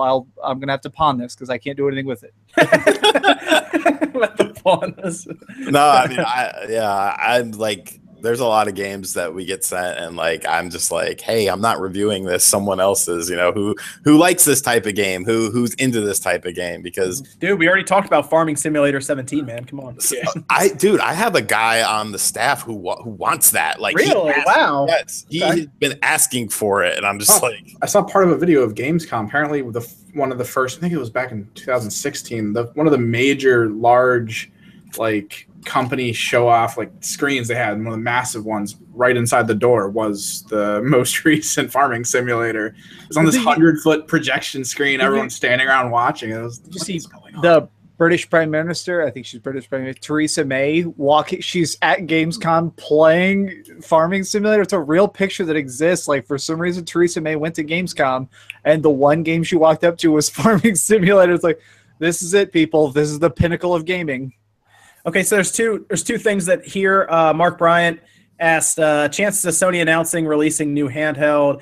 He says that they do hold this early conference every year at Tokyo Game Show. We kind of talked about this a little bit, right? Because Dave was implying heavily, and they changed his thumbnail to it being Sony, and now we're all kind of waiting. But it seems like at this point, the internet pretty much believes that Sony is showing up with a handheld or some kind of new hardware. I believe it. I'm definitely full. I'll if that ship sinks, I'm definitely on it. I fully believe that we're going to see a Sony handheld. If I'm wrong, I'll admit I'm wrong. But right now, I do fully believe that we're going to see a new Sony handheld. Okay. You think it's a handheld pure or a hybrid? I think it is going to have a lot of hybrid elements, but I do think it's going to be sold as a handheld. Okay, even if it is like has PS4 power and plays PS4 games, I think they're going to sell it as a handheld. Okay, even if it has like video out like the PSP kind, it'll still be a handheld. Yeah. What you're saying. Okay, yeah. Gotcha. Okay. What do you think, Evan? No, yeah, definitely. Like, if that's going to be the case, because we were talking about how it'd be kind of funny if they released it and in handheld form it was more powerful than the Switch in dock form, and they were just like, oh, this is just our handheld. So like, it's almost that slap in the face on top of it. It would force Nintendo in a really weird spot. Yeah. Definitely. But what do you think, Sean? Nope. I don't think a handheld. No, I mean, it just it doesn't. Their hands are pretty wide right now. With the PS4, PS4 Pro, and the PSVR. I don't see themselves extending back into that handheld market that has. I mean, they've done well, relatively speaking, in it, but. They've survived. Barely. They've survived. I mean, and another thing is, I mean, there's been talk of it, but even before the Switch was completely unveiled, people seem to know a lot about what it was going to be, either this powerful thing or this hybrid thing, and then of course we got into specs, and there's like literally nothing concrete that's been talked about besides I heard that. I don't know. I don't. And if that was the case, I don't see a lot of these Western third-party developers that have been supporting the Switch continue. Why would they be putting their games on this if Sony's just going to announce something that much better? Is it really worth a quick cash grab? The only reason I so wholeheartedly believe it is that Sony really needs a second bombshell. Like, Sony's in a weird place where their phones aren't selling, their movies aren't doing as good as they'd like. All they have now is the gaming division. And so all the little whispers I hear is that there are so many meetings going on of how can we expand our gaming division? Because like you said, they are spread, and I think they want to find a way to spread that net even further. Even if it's with just a weird handheld, at this point I think they're trying to find any way to get their fingers in more wallets. Yeah. Okay. I mean, I can see that, but keep in mind if they do roll into the handheld, it's going to be very similar to how Nintendo rolled into the Switch, where the Wii U was not a good system for them. I mean, Sony's be rolling in that same fashion in the handheld division, with the Vita not being a good system for them. Yeah. So it's going to be interesting because they'll be playing the part of what kind of Nintendo did here, which means they have to kind of show up with a home run almost. Well, the stakes are even raised because I mean, even prior to that, the PSP Go, like no one gave a crap about that. That was it's so just bad. that big downhill slope, and then now they have to dig out of that hole and be like, "Hey, here we go." Yeah. Well, another thing is like how much. Like, obviously, if Sony's going to release something like this, it would have to be, you know, the general consensus is they would go for more power and stuff. I mean, but at what cost would that come at? I mean, for what the Switch is, it's pretty, you know, ergonomical in terms of balancing power and battery life and whatnot. Like, is there really that much more you could do right now in 2017? Well, with the amount of money that Nintendo seemed to put in their Joy-Cons, I could see them kind of maybe squeezing a little extra out if they don't have detachable controllers or any of that. Yeah, stuff. That's true. The biggest drawback I see is from the specs, because I looked at those specs a lot, and I looked at the translated like patent notes, and the biggest thing is I think this handheld, if it does exist, is going to be heavy. I think that they're going to be putting batteries in every part of it, that way it can have power and not have a 3-hour battery life, because so many of their handhelds have had that major complaint of like, it's great, but if you're having it on a train ride, you better have a charger. Well, will you how do you think, like personally, do you think something like an iPad is heavy? Not particularly, no. I mean, it's a flimsy 3 pounds, you know. You'd be surprised. There's actually the battery in an iPad is almost 3 times the size of the battery in the Switch. Jesus. It's 11,560 for the most part in an iPad. And that's interesting. If you ever get a chance to open one up, it's kind of cool. They actually flatten it really well. And the entire back of the iPad is basically a resting battery. Mm-hmm. And but yeah, they get a very large battery in there. And that's why the battery life is so large, despite the system being pretty thin. So I mean, they could go something with that. I mean, we saw those weird images of it looking almost like a tablet. That we saw the patents of it being like this really ugly looking handheld. Yeah, well, it's cool. I actually think the patents look cool, but those controllers are funky. Yeah. They're so rectangular. It really looks like Wiimotes. It looks like giant rectangular Wiimotes. Here's the thing. I want to see a handheld, and I want to see it because it would create competition in what would become a pretty one-horse race in the handheld market with Nintendo and the Switch. Because if Sony's there, Nintendo's like, well, we got to figure more stuff out to be better than them, and then Sony's going to work on it. And really, that just helps the consumers overall. I mean, if Sony's there and everyone's using SD cards, you know, SD card manufacturers will just pour more into that, and it can make SD cards cheaper. There's a lot of things to go with there. Yeah. I kind of hope the handheld's there just because competition's fun and you get the best announcements out of it. So it could be good. But would it be good for Sony? Probably not. They really ran away from the Vita pretty quick when it started failing. Yeah. Well, in America, that thing sold like gangbusters for years in Japan. It's actually outsold the PS4 in Japan still. So yeah. But honestly, at the rate the Switch is selling, the Switch will probably have outsold the PS4 by late next year at the latest. Mm-hmm. You're going to be surprised how fast that thing catches up to the PS4 when the supply is there. The fact that you have to win a lottery to have the privilege to hand over $300 is still insane to me. Like, what an honor! And they hand their credit card to them. Yeah. Someone else, Dominic, put this. I saw this, by the way. This was pretty recent because there was an AMA. Believe it or not, I was actually going to play the game and put a video out on it because it didn't do as well as they would have liked it to. They put a lot of money into it. I don't think it did so well. And I'm going to probably botch this completely. Lich Sphere devs. It's a game that's on the Switch now. And apparently during an AMA in the Reddit, they talked about how Nintendo is actually working on an achievement system for the system right now. What?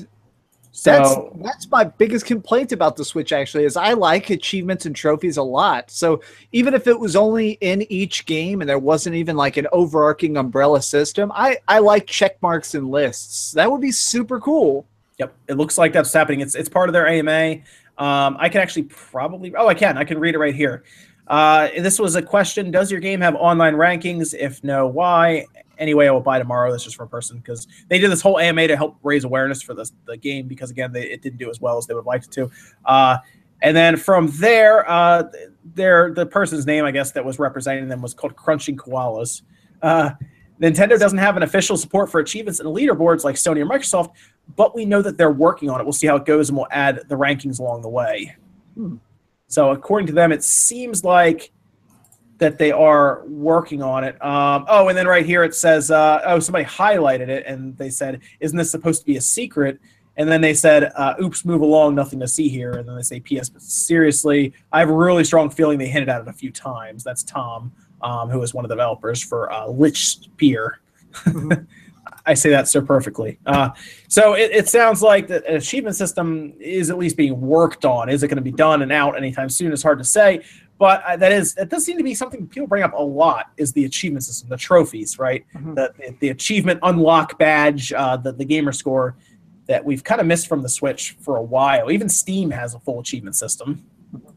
Well, I feel like it does motivate me to go back and play through games. There's something fun about getting that extra thing, or having a list of goals of like, oh, apparently there's a hidden item on stage 3. Well, I didn't like stage 3 very much, but if there's something hidden there, I should go back there and do a closer look and watch YouTube videos and wonder what that secret is, you know? I'll admit it. I played Avatar for the 10 minutes it took to get the 1,000 gamer score.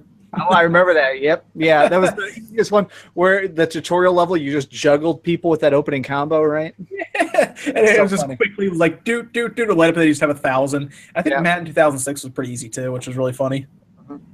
I got 1,000 gamer score and a bunch of stuff like Silent Hill, Homecoming, Dead Space. Sean, do you have a PS4, right? I do. Okay, but you just now got an Xbox One, so you haven't experienced any real achievement stuff yet, or you had a 360. Or no? Yeah, I had a 360. Right. So yeah. Okay. I never got into it. Like I don't really care about achievements and stuff. They just pop up a lot. Yeah, people fall on either side. Some people don't care. Some people are like, I need achievements real bad for some reason. At least with Steam, they give you like cards, right? Isn't that what happens, Evan? No, it's just achievements. The only time. And I kind of loved it, even though the game was just like fell down and was horrible forever. But DC Universe Online, you and I played it. Remember, achievements in that game was what, after that certain point, was what kept you getting more power as you went. And I really liked that. That was a cool idea. Yeah, because you just had to be there for the seasonal events. You had to make sure you complete the raid dungeons in certain ways and certain types of like systems for beating the bosses, and then you'd get more power. So it was like your achievements did equal something other than an icon and just worthless score that meant nothing. Have you guys? Have either of you guys ever played DC Universe? No, I'm not sure I've ever even seen a screenshot. Wow, I played it briefly. It's actually not a bad game. It's on the PS4 and it's free. It's become a kind of garbled mess of horrible, though. Like you have to buy all these episodes, and it's so expensive just to really play it out. But at the beginning, it was really fun and it was a really great idea. But you really saw the greed kind of seep into it. The way you're describing it, did y'all ever play APB, All Points Bulletin? It was like for a little bit. Yeah, GTA MMO, but it had that second resurgence recently, apparently. Yeah, and everything in the game was free. You could just go around, drive around, do missions and stuff, but you could buy the best guns with real money. And so there'd be people driving around these like armored machine gun sports cars just killing hundreds of players. Like, cool, glad that rich kid's just fucking with my salad all day. My dad doesn't hug me. Just like, man, I don't know. I look back on the DC Universe times. I thought it was fun, but you're right, Evan. The achievement system was cool because what would happen is you would walk around, you would find landmarks, for example, and then it would give you like skill points that you would kind of bank until you get enough. You would put them into your weapons, and the weapon combos didn't matter if you weren't using the weapons, but they did have stats attached to them that did apply at all times. So, like, it's just this really interesting functional way because it wasn't just collectibles. It wasn't just finding things. It was kill this boss without doing this thing, which made it way harder. And that was that great idea of, like, yes, we'll do this. I'll make the team. I'll go, and I'll become that much more powerful because I did something awesome. And it just was a little more fun for me than just regular achievements. That's I'm trying to get the platinum trophy in every Final Fantasy game that's on PS4, which requires like getting every single trophy, and some of them are so hard. Just some are like, all right, beat this boss with one character or get $10 million and stuff. So it's a pain, but it's really fun. Okay, so real quick, let's jump over and make everyone feel really old real quick. We talked about this a little bit earlier when we were talking about Dreamcast modems and everything. Dreamcast turned 18. Yep. 9/9/2017 is now 18 years old. That was legal. Yes, legal now. Great system, I think. I don't know if there's anything you guys want to share about the system since it's now 18, which is, I think, pretty massive to really consider it seems crazy to think that system's 18 at this point because it feels like it's not that old. Yeah. But Well, it seems like it to me. I remember it was I was pretty young. I was 12 years old when it came out, and I remember the kid up the street to me, his name was Bradley White, and he was always like, my parents are getting a divorce. It's no big deal. I get 2 Christmases. Well, he got the Dreamcast the day it came out, and I went over to his house, and he was playing Sonic Adventure, and he was like running around on walls and stuff, and I was just like, this is the future of everything. It looked super clean, didn't it? Like compared to the blurry PS1 and N64, it was so clean looking when I first saw it. It's funny. Even that first time I saw it, though, I remember thinking, man, it loads really loud because I was playing so much PlayStation at the time. I was like, and I was like, are the games breaking in the machine? I was playing N64, man. That thing was silent. Oh, yeah. I think it was quiet. It didn't even have a fan. It's true. Oh, no. I used to know this weird Christian kid, like super religious weird kid, and he plays Smash Bros. Really, really well, but he was really ceremonious. You'd like go over to his house and he'd like get out this Nintendo 64, and he always like kept it in like a velvet wrapping. They'd like set it down and then plug it in every time. It's like, bro, can't you just keep it hooked up? Why are you gotta be a weirdo about this? You gotta get weird about it. It's like, it's just Smash. Man. Come on. That's great. Oh, that's awesome. What do you guys think? Favorite game on the Dreamcast? Shenmue. Oh wow, look at that. That was quick. Skies of Arcadia. Skies of Arcadia. Okay, yeah. I can see Skies of Arcadia. What about you, Evan? Almost any fighting game, just because of how smooth they were. Yeah. I mean, the Street Fighter one we played. Yeah, the Street Fighter one we played that actually had the co-op, the 2-on-1 story mode in it. That was ridiculous. Third Strike, Street Fighter Third Strike. Yeah. Yes. Skies of Arcadia is a good one. That's one I would have probably gone with. But since took that, I might go with the original. Honestly, the original Sonic Adventure, just because of how cool that was to see when it first launched. I mean, it looked so crisp at the time when you look at it. Let me just check. Yeah, Last Blade 2 probably if I'm gonna throw one at it. Last Blade 2. Okay, yeah. I just looked at Sonic Adventure. Man, that was the first time I really saw that big, really clean looking 3D because Saturn did some weird things with 3D visuals. But the Dreamcast was just straightforward, boom, ridiculous looking 3D. And that was the first look we had at just a next generation 3D. Yeah, I remember, for sure. I think my favorite game on the Dreamcast that nobody talks about is Slave Zero. Did anybody ever play that one? Yeah, we know that. Yeah, a copy of that. Yeah, I love that game where basically it's like it's the future and like everybody is forced to do like construction work with these giant construction robots, and your dude's like, you know what, screw that, and he finds this giant like robot gun, like I'm gonna go and defeat the overlords, and so it's like a third-person shooter, but with giant robots for no goddamn reason. You know what IGN gave that game?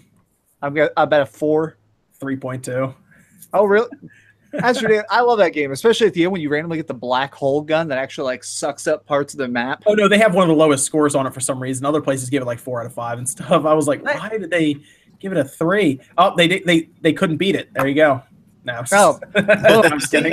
that game was really funny. It had a weird thing where you could it was super clunky, but you could pick up items if you stood just right. You could rip a beam out of the wall, and then if you pressed it just right, you'd throw it like a missile, and it would instant kill the hardest bosses and stuff. So the game was broken for sure, but I liked it.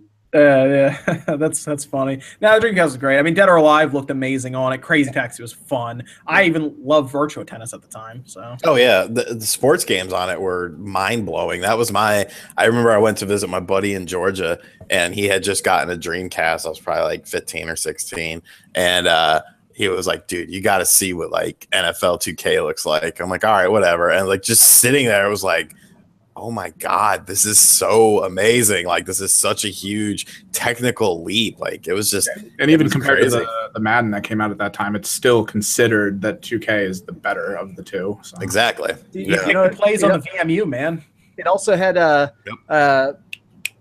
motion controls. If you actually got the Dreamcast fishing pole, you could play virtual tennis with motion controls. That sounds wow. like an accident waiting to happen. It was pretty weird. There was all sorts of stuff. I mean, there were so many games. I love the friggin' Dreamcast. I had no idea you could use motion controls with that. That's cool. Yeah. Well, and of course it's got a couple of games that actually came with motion pads. Like I have Samba de Amigo behind me, and Samba de Amigo actually comes with a special motion pad you set down so while you're doing your Baraka moves, it can tell how high and low the controllers are. Oh, that's interesting. Wow, that's interesting. And then, Sean, do you remember with NFL 2K how your the characters couldn't close their hands? Yes. Like, it was just stuck like this. This is how their hands, they were just rendered like this automatically. That's good. I still think that was one of my favorite things is I'd beaten Resident Evil 2 like 50 times on the PlayStation, and you kind of get used to like the muddy graphics, but then suddenly having it high resolution and looking good, you realize how bad it looks. And I remember there's like a dramatic moment when two of the characters, like Leon and Claire, are meeting each other in the police station. He's like, all right, if we got separated, you're going to need a walkie-talkie. And their two hands, which can't move, get close to each other, and you see the walkie-talkie like jump from one hand to the other. It's like the camera cut. It looks like were we not supposed to notice that? Oh, that's great. That's so funny. It's just old school, man. Old school right there. No, it was a really good game. Alien Front Online. I loved that game. Yep. I don't think I played that one. It's good, yeah. It's so good. I like that. Alien Silver. People are talking about Silver. Silver, in my opinion, is the most underrated like hidden gem on the Dreamcast. That game is so good. It's basically it's like a hack and slash Diablo style thing, but it has really good voice acting. A really cheesy story, but good voice acting. Were you guys fortunate to get one when it first came out, or were you one of the people like me who got it when it was on fire sale for like $50? I got it. My mom had to randomly leave the state forever when I was 13 years old, and as a going away present, she like took me to the store and was like, "All right, any one thing you want to consider this a final gift?" And I was like, "A Dreamcast." And so I got it while it was still out and games were still coming out. Okay, yeah. Mine was like midlife because I have the black sports edition bundle that from back in the day. Yeah. My friend had it pretty much constantly, and I'd go over there every day after school. So I never really needed one because he had Marvel vs. Capcom 2, all that stuff. So we played that. But then eventually it went on sale for $50, and I ended up getting it then. So I ended up getting it when it was on its way out. But I still got a lot of the games for cheap because they were fire selling everything. The system was $50. The games were like $5 or $10. That's because I own every Dreamcast game, and a bunch of them a lot of the rarest ones I got was at a GameStop. I really walked into GameStop one day and I had like $100 in my pocket from like working my first job, and they were like, "Oh yeah, this tiny rack over here is all our Dreamcast games. They're all $1 to $5." And I just went, "That looks cool. That looks cool," and I just literally bought a bunch of stuff. And then like 2 weeks later, I was at this party and there was this dude with like really bad iced tipped hair because that was big in like 2002, and he was like, "Hey bro, you got a sweet Game Boy Advance there," because I just got the Game Boy Advance SP, and he's like, "I'll trade you 100 Dreamcast games for it." And I went, deal. So he gave me 100 Dreamcast games for my Game Boy Advance. That's like what started my collection. I'm picturing you buying Dreamcast games from Guy Fieri. Basically it was, yeah. Except it was an overweight Mexican guy, but it was overweight Guy Fieri. "Hey bro, I'm gonna take you to Flavor Town. Give me your Game Boy."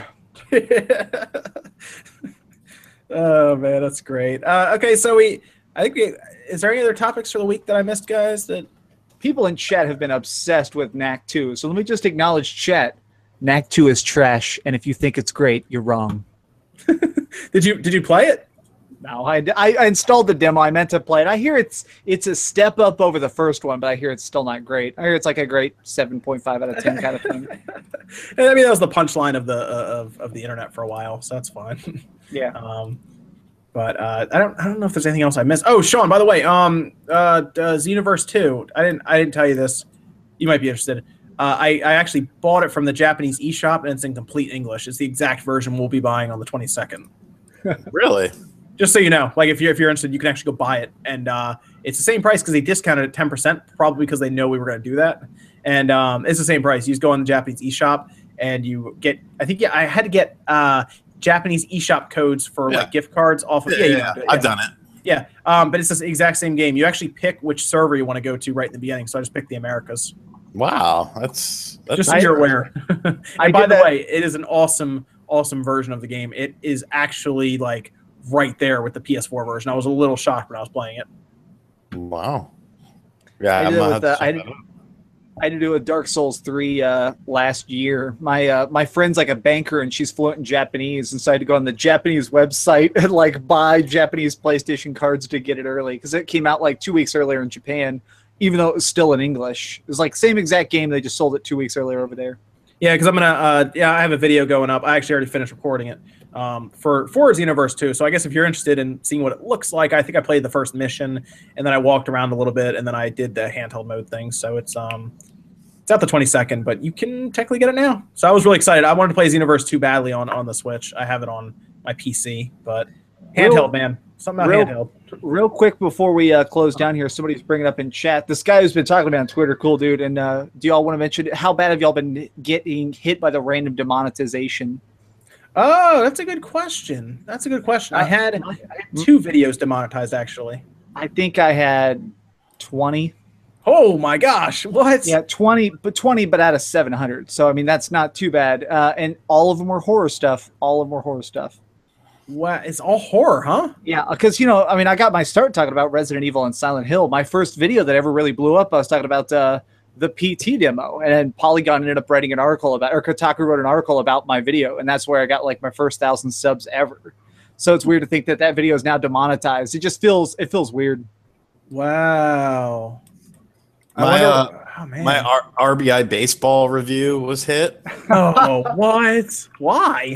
I don't know. I just fought it, and it went back to normal. Yeah, the problem is it sounds like it's just an unleashed AI, and it's looking for even the tiniest of things. Yeah. So all my new videos got hit randomly, and I managed to fight it. Like my Destiny 2 video talking about DLC got hit, but the review didn't. So I fought that and got it back. And now both the videos I put up in the last 48 hours, both those where I'm talking about demonetization, got demonetized, and so now I'm fighting those currently, but I haven't gotten word back yet.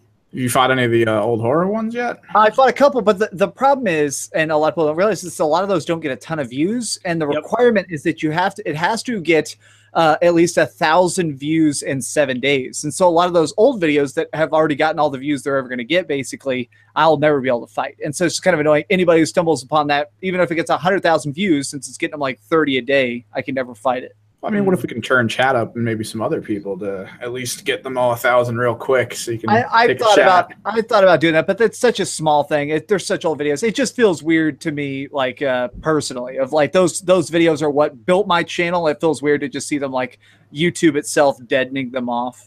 Well, the hope is, I guess, as they sort the AI out, maybe some things will get rolled back. I guess I hope. Crossed. So the reason this is a big deal for people who kind of don't know is that when your videos get demonetized, it's not just that they stop earning money, it's that they stop suggesting them, because YouTube is here to make money. So they're not going to suggest videos that they can't run ads on, because they're literally losing money for people to watch it. So when your video gets demonetized, if it's like a nice hot topic, it's not going to get seen. Yeah, that's the problem, because they don't want to recommend yours. They want to recommend one that is monetized, and that's just the way it is. But it's weird. I don't even know what triggers it exactly, the whole thing, because the news wave that I had, I don't know what happened, but for some reason it came up as like, oh yeah, this is demonetized now, and it was like which one was it? I have to look again. It was it was the Vivendi and Ubisoft one. Let me tell you about one of the videos that I got that was demonetized. It was an unlisted 30-second video of a clip that I shot for Re-Res, where I said I liked Castlevania Dracula X. I like the graphics in it. I think it's underrated, and it has really good CD quality music that's pretty impressive for the Super Nintendo. That's all I said. Had no tags, had no thumbnail. The title of the video was for Re-Res, and that got demonetized. I had a couple unlisted videos too. I had my video about Evil Within, because I played the hour-long Evil Within demo at QuakeCon, and I made a video talking about it. That video glitched out and got cut down to 2 minutes from 13 minutes. YouTube randomly edited it, which I'd never had happen before, and so I privated it, and now it got demonetized. So it's like, okay, I get it, YouTube. You hate that video. I got it. Fine, we got it. Wow. So weird. So one of the videos I fought, my 2 videos that I put up, one is reapproved and one is still not approved. Whatever. I don't know. YouTube needs to get their stuff figured out. I just wish they were clear. My whole thing is at least make it clear. Like, I'm in a place now where I'm so worried of like, this is my job and I'm making content. It feels weird if like, all right, I'm going to make 5 videos, and it's like, cool. I sure hope that they think Metroid's okay, because I put a lot of hours into making this video, and if it goes up on Tuesday and gets immediately demonetized, well, that's less food money. Great. Oh wow. Okay. Yeah, it's tough, man. It's tough. It's basically got to put it up and hope that it doesn't get demonetized. Otherwise, you have to basically put in for it to be reviewed, and by then, its initial surge of traffic is gone. So, right. Yeah, and that's not going to work. Yeah, and that drives crazy. Of like It hasn't happened yet, but I fear the day where a video gets like 50,000 views in a day. I'm like, yay! And then I go on the desktop and I see that it wasn't monetized. Like, cool, bye. Yeah. Well, hopefully they get it figured out. Hopefully it's something that that is quickly rectified, because it's bad. It's bad for YouTube. So yeah. I just think it's an AI bot that they coded, they put out there, and it kind of just started picking up random videos here and there that didn't quite meet the right algorithm. And maybe it's just something they're working on in time. And like, in maybe 3 or 4 months, we look back on this and be like, remember when that bot went crazy on YouTube? Yeah. That's what I'm hoping. Yeah, well, because remember, it happened there for a minute. Remember when it claimed like all the music on the entire website, even music people paid for? Remember, there was like a famous thing where YouTube themselves put out a video about it, and the background music got claimed, and it took down its own video. So I think this could be maybe. Wow. Hopefully, it's another circumstance like that where the robots go crazy, we reel them in. I see the robots. Man, the robots are taking over, dude. Scary. It is. It's real. It's happening. As long as I don't look at what I look at on private browsers, we're okay. So I guess we'll close it out, guys. You guys have anything planned for the week for YouTube or anything? Any videos you guys want to plug coming up? Anything fun? Obviously, I think we're all doing Samus videos. I got my Samus video is going to be up Tuesday morning. I'm very excited. I have a project coming out Monday that's going to be kind of addressing. It's going to be about games failing. It's weird. It's about what we consider as a failure. How Tomb Raider can sell 5 million units and be considered a failure, and then a game can sell 100,000 copies and be considered a success. So that should be interesting. Okay, cool, very good, man. Interesting. Look forward to that. And Sean, I know you got a really cool looking what's in the box coming up, but do you have anything else planned? I have a 45-minute game room tour going up tomorrow. Nice. Yeah, that was my because I just hit 50,000 not too long ago, and 50,000 subscribers, which is fucking insane. I know, and right? so that was the thing. I said, whenever I hit that, I would do a game room tour. So yeah, I actually filmed a bunch of videos for because I was going to be gone from Friday to I wouldn't really be home till late Monday night, early Tuesday morning. So I filmed all these videos. I had them all scheduled, and now it's just like, oh, well, I didn't go. So vacation weekend, an unfortunate vacation weekend. I mean, that's pretty much what it's turned into. But yeah, it's a good video. It's very in depth, and you will see pretty much everything I own. That's cool. I'm about to film one of those. I want to do this for 75K, so I'm hoping to do that early next month. And then Evan, you got anything coming up, dude? Not really. Mostly streaming. I got that video I'm still trying to script for us to do for Dragon Ball FighterZ. I've got a lot of ideas, and I wanted it to be one of our first more thought out and I guess edited videos to be a little more interesting than normal. But we'll have to see how that pans out. See, people in the chat, we raid one person, and like they want to raid everybody on YouTube now. It's good. Yeah. You've created a pack of monsters. Do you see what you've done? They want to raid Etika. Have you seen Etika's chat? You can't read anything in it. It's not going to work. And then it worked with CND. It worked with CND because his chat wasn't flying, and they filled it up with Spawn. I don't know if you saw that, Sean. They filled it up with Spawn, and he was trying to figure out what was going on. So his wasn't flying like Etika's. Yeah, Etika's flies, dude. His stuff like goes so quick. Yeah. I only see Etika's work when he gets mad about something. People always link me the videos where he's like, "Hey guys, don't fuck with me," and then it's like, "Oh, he's a good video." Yeah, he's a funny dude. He's funny, man. He's actually really good at video editing too. If you look at some of his stuff where he spends time on it, it's good. Okay, cool. I guess we're good then, right? We're good. Mm-hmm. All right, we're good to go. Thanks guys for watching SpawnCast. I can't remember what episode. What episode is this, Evan? 23? I don't even know anymore, man. Okay, I'll take your word for it. Thanks, guys, for watching. Next Saturday night we'll be here again, 9 p.m. Eastern, and we'll see you guys then.